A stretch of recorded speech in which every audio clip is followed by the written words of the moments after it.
Hi, welcome to Family Law with Justine Clark. Today I'm going to talk to you about de facto relationships.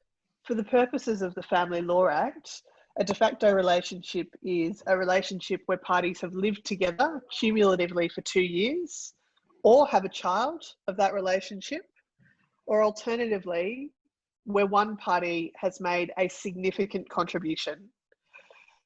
There is a lot of case law on this topic, and it is one of the areas before the family law courts that is the subject of ongoing decisions of the court.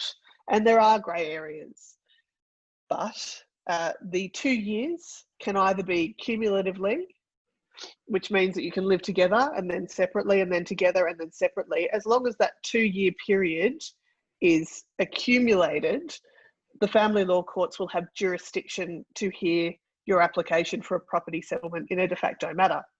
A child, obviously, that doesn't require you to be together for 2 years. It's a separate basis on which the court will have jurisdiction. And the third option is a significant contribution. This is a more difficult area of the law around de facto relationships.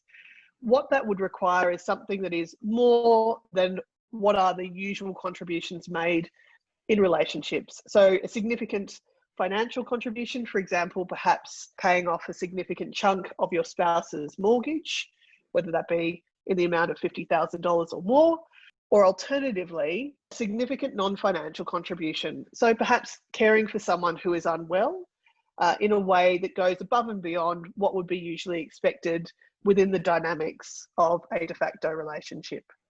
It's important to be able to ground an application for a de facto property settlement by establishing one of those three grounds on which the court has jurisdiction. Because if you are not able to establish one of those three grounds, then it is difficult to have any property matters arising from your relationship dealt with by the courts, because the family court won't hear your application.